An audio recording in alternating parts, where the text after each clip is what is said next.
5 человек погибли и 4 пострадали в результате столкновения легкового автомобиля марки Kia и грузового марки Honda. ДТП произошло на дороге Моздок-Чермен в Северной Осетии. Все пострадавшие были госпитализированы в больницу в Назрани.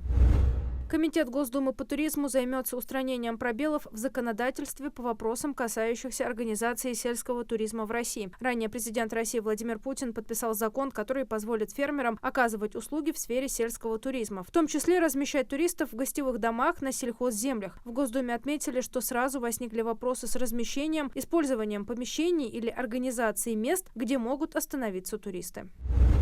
Для отдельных организаций социального обслуживания, где проживают пожилые люди и инвалиды, вводится новая категория риска, в соответствии с которой будут определяться характер и периодичность контрольно-надзорных мероприятий. Речь идет о категории чрезвычайно высокого риска. К ней будут отнесены стационарные социальные объекты, где проживают более 100 человек и где ранее были выявлены нарушения соблюдения обязательных требований. Теперь в домах и пансионатах для пожилых людей и инвалидов, относящихся к категории чрезвычайно высокого риска, ежегодно будут проводиться инспекционные визиты, либо документарные и выездные проверки. Кроме того, для таких учреждений обязательными станут ежегодные профилактические визиты.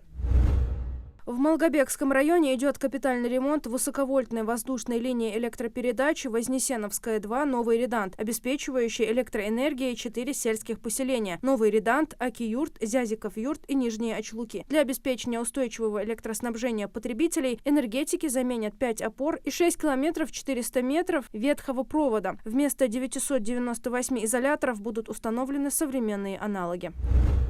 За первое полугодие 2024 года Ингушетию посетили более 65 тысяч туристов, что на 17,1% превышает показатели прошлого года, сообщил в своем телеграм-канале Махмуд Али Калиматов. Глава отметил, что развитие туристической отрасли – один из ключевых приоритетов для республики. Власти региона видят в этой сфере колоссальный потенциал и прилагают все усилия для его реализации. На территории республики расположены 2 заповедника, заказник и более 2000 объектов культурного наследия. Разработано более 30 туристических маршрутов, в том числе для любителей альпинизма и спортивного скалолазания. Правительство России выделило из своего резервного фонда более 822 миллионов рублей на софинансирование региональных программ устойчивого развития предприятий энергетики и ЖКХ в Дагестане, Ингушетии и Северной Осетии. Большая часть этих средств, свыше 587 миллионов рублей, будет направлена Дагестану. Северная Осетия получит, согласно распределению субсидий, почти 152 миллиона, Ингушетия – около 83 миллионов рублей.